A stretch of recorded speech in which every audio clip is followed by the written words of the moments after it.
에스겔 32장 1절에서 16절 다 같이 함께 읽겠습니다. 12해 12달 12째 달 초하루에 여호와의 말씀이 내게 임하여 이르시되, 인자야, 너는 애굽의 바로 왕에 대하여 슬픈 노래를 불러 그에게 이르라. 너를 여러 나라에서 사자로 생각하였더니 실상은 바다 가운데 큰 악어라. 강에서 튀어 일어나 발로 물을 휘저 그 강을 더럽혔도다. 주 여호와께서 이같이 말씀하셨느니라. 내가 많은 백성의 무리를 거느리고 내 거물을 내 위에 치고 그 거물로 너를 끌어올리리로다. 내가 너를 무태 버리며 들에 던져 공중의 새들이 내 위에 앉게 할 것이며 온 땅의 짐승이 너를 먹어 배부르게 하리로다. 내가 내 살점을 여러 산에 두며 내 시체를 여러 골짜기에 채울 것이며 내 피로 내 헤엄치는 땅에 물대듯 하여 산에 미치게 하며 그 모든 개천을 채우리로다. 내가 너를 불 끄듯 할 때에 하늘을 가리어 별을 어둡게 하며 해를 구름으로 가리며 달이 빛을 내지 못하게 할 것이며 하늘의 모든 밝은 빛을 내가 내 위에서 어둡게 하여 어둠을 내 땅에 베풀리로다. 주 여호와의 말씀이니라.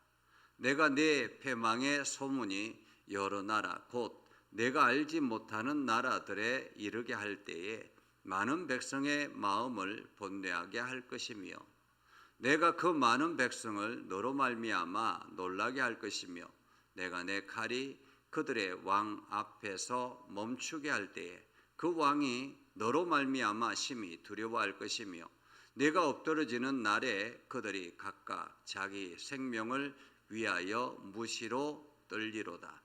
주 여호와께서 이같이 말씀하셨느니라. 바벨론 왕의 칼이 내게 오리로다.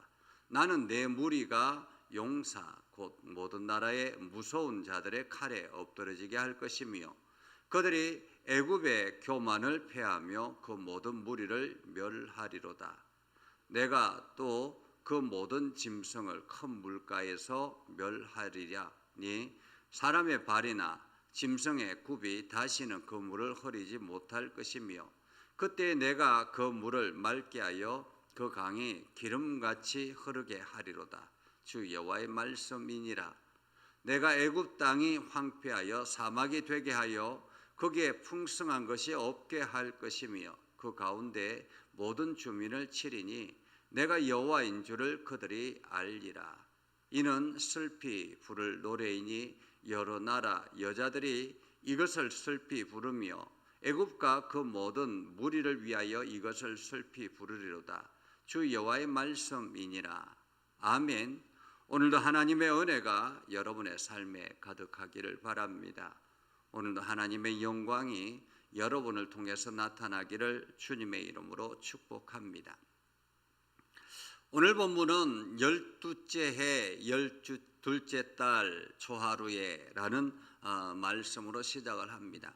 12째 해 12째 달이라는 말은 에스겔이 포로로 끌려온 지 12년 12개월이 되었던 날이라 이렇게 말할 수 있겠습니다. 그러니까 역사적으로 보면 BC 585년 12월 1일 이렇게 볼 수 있겠습니다. 예루살렘이 멸망하고 난 다음에 1년 8개월이 지난 후라고 말할 수 있겠죠. 예루살렘이 완전히 멸망을 했습니다. 유다가 무너졌습니다. 이제 이스라엘은 더 이상 존재하지 않게 되었습니다. 바벨론이 지배하게 되었죠. 그래서 바벨론 왕이 유다에 총독을 보냅니다. 그 총독이 그다랴라는 총독이죠. 그런데 이 그다랴라는 총독이 오자 이 이스라엘 그 유대 그 안에 있던 지금으로 말하면 독립운동가들이라 말할 수 있겠죠. 거기에 군대 장관이었던 그 사람이 이스마엘이 이 그다랴를 총독을 살해해 버립니다. 이제 총독을 살해하자 지금 이제 바벨론이 곧 복수할 것이다라는 두려움을 가지고는 군대 장관 요하난이 남은 유대의 백성들을 데리고 예레미야 선지자를 이끌고 강제로 애굽으로 이주를 하게 되죠. 이러한 상황에서 하나님께서 에스겔 선지자에게 애가를 불러 이르라라고 말씀하고 있는 것입니다. 애가라는 말은 슬픈 노래라는 말이죠. 그래서 이 애굽에 대해서 애가를 부르라라는 말은 애굽의 멸망에 대한 슬픈 노래를 부르라라는 말입니다. 한마디로 장례식에 부르는 노래라고 말할 수 있겠습니다. 애가를 불러 이르라라고 말하죠. 그러면서 그 애가의 내용이 이렇습니다. 2절에 보면 인자야 너는 애굽의 바로 왕에 대하여 슬픈 노래를 불러 그에게 이르라. 너는 여러 나라에서 사자로 생각하였더니 여기서 너는 바로 왕을 말합니다. 애굽의 바로 왕을 말하죠. 당시에 여러 나라들이 애굽을 사자같이 밀림의 왕 사자같이 그 지역의 주변 나라들의 왕으로 군림하며 살았다라는 거죠. 스스로 왕인 척 했다라는 것입니다. 그런데 실상은 바다 가운데 큰 악어라라고 말합니다. 바다 가운데 큰 악어라. 근데 큰 악어가 강에 튀어나와서 발로 물을 휘저어버리니까 온 강이 더럽혀졌다라는 거죠. 그것처럼 세상을 휘저어버렸다라는 것입니다. 애굽이 그렇게 발로 여기저기 휘저어버려서 세상이 더럽혀졌다라는 말입니다. 여기서 강은 하나님이 창조한 창조의 아름다운 강이죠. 그런데 그 강을 더럽혔다라는 것이죠. 그래서 하나님께서 말씀하십니다. 내가 많은 백성의 무리를 거느리고 내 그물을 내 위에 치고 그 그물로 너를 끌어올리로다. 한마디로 하나님께서 그물을 쳐서 많은 백성들을 거느리고 그물을 쳐서 그 바다의 악어를 끌어올리겠다라는 거지요. 악어를 무태 끌어올려서 공중의 새들이 쪼아 먹고 각종 짐승들이 배불리 먹을 정도로 그 악어가 거대했다. 한마디로 애굽이 산산조각 나게 될 것이다라는 말입니다. 여기저기 끌려가고 여기저기 빼앗아가고 착취하며 애굽이 산산조각 나게 될 것이다라는 말이죠. 내가 내 살점을 여러 산에 두며 내 시체를 여러 골짜기에 채울 것이며 내 피로 내 헤엄치는 땅에 물대듯 하여 산에 미치게 하며 그 모든 개천을 채우리라. 한마디로 그 몸뚱이는 곳곳에 다 이렇게 흩어지게 될 것이고 그 피로 헤엄치던 그 땅들에 물대듯 하게 될 것이다. 완전히 피가 철철 흐르게 될 것이다 라는 말이죠. 내가 내 패망의 소문이 여러 나라 곧 내가 알지 못하는 나라에 이르기까지 많은 백성의 마음에 번뇌하게 할 것입니다. 사실 그러할 수 있죠. 왜냐하면 애굽이라는 거대한 나라는 역사적으로 강국이었습니다. 그 주변 나라들에게 있어서는 이 애굽이라는 나라는 무너질 것 같지 않는 그런 나라였습니다. 아주 전통적으로 문명도 발전했고 문화도 활발하고 그리고 군사력도 대단했던 땅도 엄청나게 넓었던 그런 강력한 나라였습니다. 무너질 것 같지 않은 그런 나라였죠. 그런데 그런 나라가 한순간에 무너지게 된 것입니다. 세상이 무너졌다라고 말할 수 있겠죠. 세상이 무너졌다. 그러니 주변의 사람들은 얼마나 두렵고 생각이 많겠습니까? 야, 어떻게 저런 나라가 무너질 수 있지? 우리나라로 보면 삼성이라든지 현대라든지 LG라든지 이런 대기업이 있잖아요. SK라든지 이러한 대기업이 한순간에 무너졌다고 생각해 보십시오. 거기에 영향을 받던 사람들이 얼마나 두렵고 나라가 엉망이 되겠습니까? 그것처럼 오늘 애굽이라는 나라가 그러했던 것입니다. 하나님께서 말씀하죠. 내가 그 많은 백성을 너로 말미암아 놀라게 할 것이라. 내가 내 칼이 그들의 왕 앞에서 춤추게 할 때 그 왕이 너로 말미암아 심히 두려워할 것이며 네가 엎드러지는 날에 그들이 각각 자기 생명을 위하여 무시로 떨리라. 자기들도 죽을까 봐 벌벌 떨었다라는 말이죠. 주 여호와께서 이같이 말씀하셨느니라. 바벨론 왕의 칼이 내게 오리라. 나는 내 무리가 용사 곧 모든 나라의 무서운 자들의 칼에 엎드러지게 할 것이며 그들이 애굽의 교만을 패하며 그 모든 무리를 멸하리라 라고 말합니다. 멸하리라. 하나님께서는 지금 바벨론 왕의 칼을 도구로 사용하고 있습니다.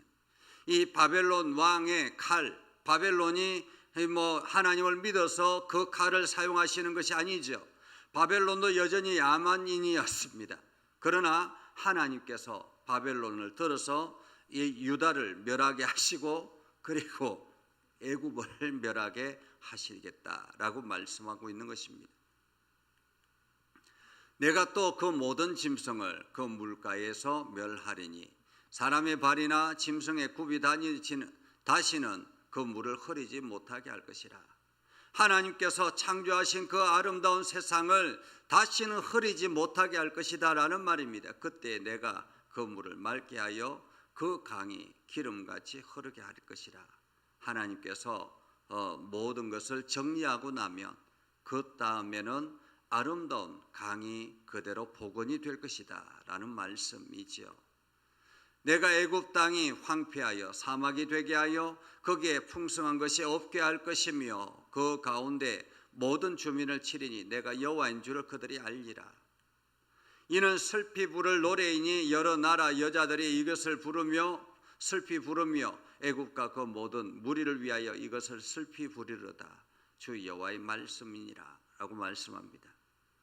오늘 하나님께서 애굽이라는 거대한 나라를 칠 때에 그 애굽을 치는 나라를 바벨론이라는 칼로 사용하셨다라는 것입니다. 하나님께서는 이 땅에 있는 모든 것을 도구로 사용하실 수 있다라는 거죠.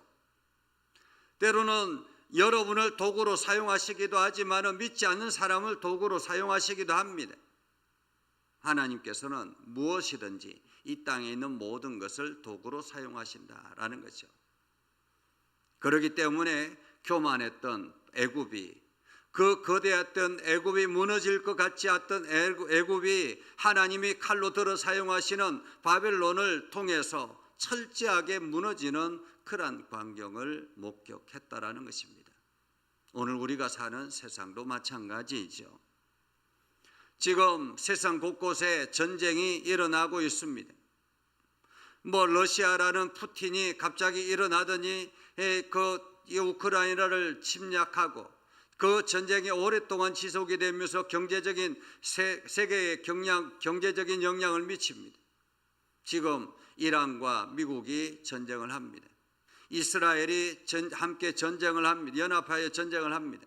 그 주변의 중동의 여러 국가들이 지금 전쟁에 휘말려 있습니다.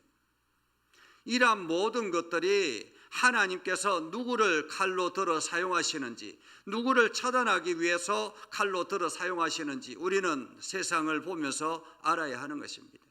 하나님께서 이것을 통해서 무엇을 하기를 원하시는지, 하나님의 계획하심이 무엇인지를 우리는 깨달아 알아야 되는 거죠. 그런 반면에 또한 나 자신도 여전히 하나님의 진노의 대상이 될 수 있다는 것입니다. 그것은 바로 내가 교만할 때 하나님의 진노의 대상이 될 수 있는 것입니다. 자기가 세상의 왕인 것처럼 스스로가 자기 자신을 교만하게 왕이라고, 사자라고, 강력하다고 그렇게 외쳤던 애굽이 한순간에 무너지는 것을 보면 오늘 우리도 마찬가지라는 것입니다. 우리는 이 땅에서 교만할 이유가 하나도 없죠. 왜냐하면 우리 스스로가 우리 인생을 개척해 나갈 수가 없습니다.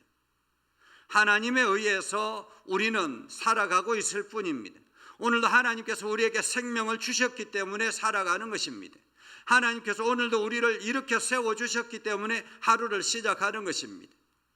하나님이 허락하지 아니하면 오늘 우리는 여전히 숨 쉴 수 없는 그러한 연약한 존재라는 것입니다.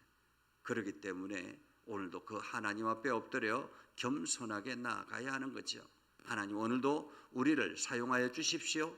우리가 하나님의 말씀대로 순종하겠습니다. 하나님의 뜻대로 나아가겠습니다. 하나님 오늘도 나를 사용하여 주십시오 라고 기도하는 우리와 되어서 오늘 하루도 하나님의 손에 의해서 여러분이 살아가는 복된 하루가 되기를 주님의 이름으로 축복합니다. 기도하겠습니다. 거룩하신 아버지 하나님, 오늘도 저희를 사용하여 주셔서 하나님의 은혜 안에 있게 하시고 하나님의 사랑 안에 있게 해주심을 감사합니다. 우리가 믿음 안에 굳건하게 서서 하나님의 말씀에 의지하여 하나님의 도구로 사용되기를 원합니다. 우리에게 호흡을 주셨사오니 이 하루가 참으로 복된 하루가 되게 하시고 하나님의 영광을 드러내는 하루가 되게 하시고 하나님의 기쁨이 가득한 하루가 되게 해주시며 이 세상이 하나님의 뜻대로 운영되어지는 복된 날이 되게 하여 주옵소서. 오늘도 믿음의 성도들이 기도할 때마다 하나님 응답하여 주시옵소서. 예수님의 이름으로 기도드리옵나이다. 아멘. 이제는 우리 구주 예수 그리스도의 은혜와 하나님 아버지 극진하신 사랑과 성령님의 감화 감동 역사위로 교통하시며 은혜가 주님의 말씀 의지하며 나아가는 믿음의 백성들 위해 하는 모든 일들 위해 영원토록 함께 하옵시기를 간절히 축원하옵나이다. 아멘.